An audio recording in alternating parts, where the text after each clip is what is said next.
Good morning students. आज अपन centre of mass frame of reference की बात करेंगे।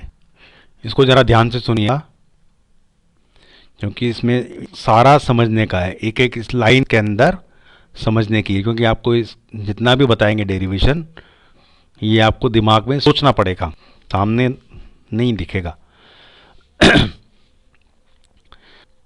चलिए स्टार्ट करते हैं। मान लीजिए किसी जड़त्वीय निर्देश फ्रेम को किसी विलगित तंत्र के द्रव्यमान केंद्र से जोड़ दें तो उस निर्देश फ्रेम में द्रव्यमान केंद्र विरामावस्था में होगा, अर्थात VCM इक्वल टू 0, यानी कि द्रव्यमान केंद्र का वेग शून्य होता है। इस प्रकार के निर्देश फ्रेम को द्रव्यमान केंद्र निर्देश फ्रेम या CM फ्रेम कहते हैं। द्रव्यमान केंद्र निर्देश फ्रेम में तंत्र के कुल रेखिक संवेग का मान शून्य होता है, क्योंकि P इजिकल टू MVCM होता है, या VCM इक्वल टू 0 होगा। इसलिए सी निर्देश फ्रेम में को कभी कभी शून्य संवेग निर्देश फ्रेम भी कहते हैं।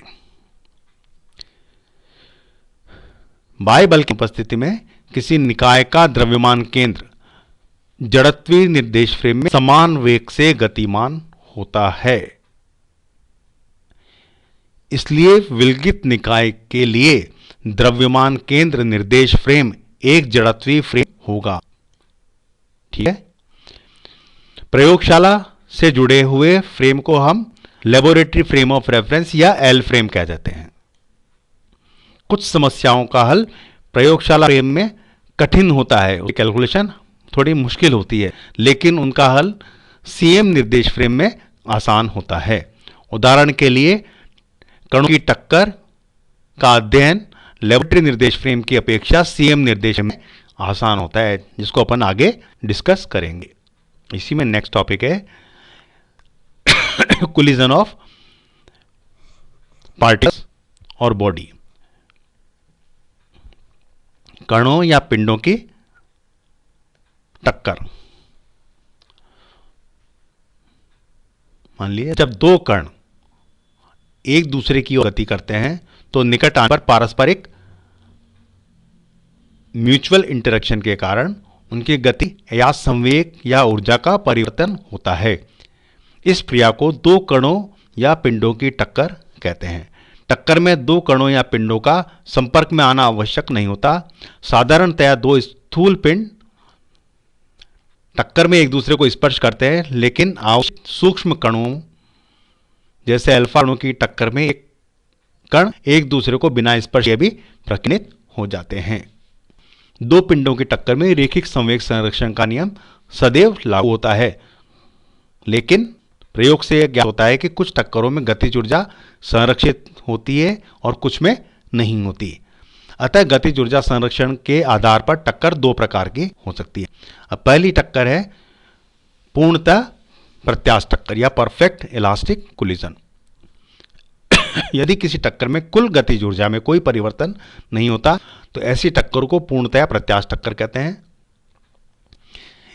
इस प्रकार की टक्कर में संवेग तथा गतिज ऊर्जा दोनों संरक्षित रहते हैं कि टक्कर के पहले कुल संवेग और कुल ऊर्जा, कुल गतिज ऊर्जा, और टक्कर के पश्चात कुल संवेग और कुल गतिज ऊर्जा समान होती है।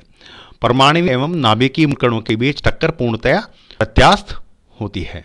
अब मान लीजिए दो कण जिनका द्रव्यमान M1 N2 है, वो दोनों कण U1 व U2 वेग से चल रहे हैं और चलकर के आपस में टकराते हैं, और टक्कर के पश्चात उनके वेग V1 व V2 हो जाते हैं। तो इस प्रकार की टक्कर में संवेग संरक्षण के नियम अनुसार M1 U1 equal to M1 U1 plus M2 U2 equal to M1 V1 plus M2 V2 होता है। यानी कि टक्कर के पश्चात सिस्टम कुल संवेग और टक्कर पूर्व सिस्टम के कुल संवेग के बराबर होता है। इसी प्रकार ऊर्जा संरक्षण के नियमानुसार 1/2 M1 U1 square is equal to 1/2 M1 U1 square plus 1/2 M2 U2 square is equal to 1/2 M1 V1 square plus 1/2 M2 V2 square. यानी कि टक्कर के पूर्व निकाय की या दोनों कोणों की कुल ऊर्जा या कुल गतिज ऊर्जा बराबर टक्कर के पश्चात दोनों कणों की कुल गतिज ऊर्जा के बराबर होती है।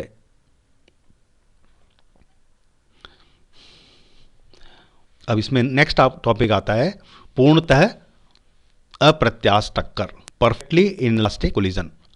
मान लीजिए दो पिंड टक्कर के पश्चात एक दूसरे से चिपक जाते हैं या सटे रहते हैं, तो इस प्रकार की टक्कर को पूर्णतः अप्रत्यास्थ टक्कर कहते हैं। इस प्रकार की टक्कर में गतिज ऊर्जा संरक्षित नहीं रहती।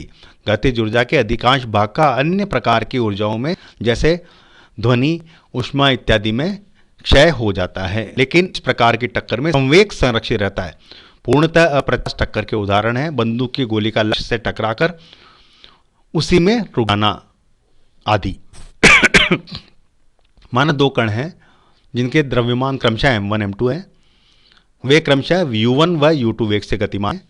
इन कणों के बीच टक्कर पूर्णतः अप्रत्यास्थ होती है। ठीक है, तो टक्कर के पश्चात दोनों कण आपस में जुड़ जाते हैं एवं एक ही वेग से गति करना प्रारंभ कर देते हैं। तो संवेग संरक्षण के नियम से अपन लिख सकते हैं m1 u1 plus m2 u2 is equal to m1 m2 v, यानी कि टक्कर के पश्चात दोनों कोणों का कुल संवेग और टक्कर के पश्चात चूंकि दोनों कण आपस में चिपक गए तो उन दोनों कणों का द्रव्यमान और उन दोनों कणों का वेग, यानी कि m1 plus m2 into v, या v इक्वल्स टू अपन लिख सकते हैं m1 u1 plus m2 u2 upon m1 plus m2। ठीक है, एक तो ये आ गई। टक्कर से पहले कणों की गतिज ऊर्जा ki equal to 1/2 m1 u1 square plus 1/2 m2 u2 square, और टक्कर के पश्चात संयुक्त कण की गतिज ऊर्जा kf equal to 1/2 m1 plus m2 into v square. तो ऊर्जा संरक्षण के नियम अनुसार अपन लिख सकते हैं 1/2 m1 u1 square plus 1/2 m2 u square equals to 1/2 m1 plus m2 into v square plus q। यहाँ पर एक्स्ट्रा क्वांटिटी एक आ गई q। यहाँ पर q कणों की टक्कर में गतिज ऊर्जा की हानि को दर्शाती है। यह ऊर्जा ऊष्मा या अन्य विकिरण के रूप में प्राप्त होती है, और q को अपन उत्तेजन ऊर्जा या एक्साइटेशन एनर्जी भी कहते हैं। बस आज के लिए इतना ही, इसके आगे अपन नेक्स्ट टर्न पे लेंगे।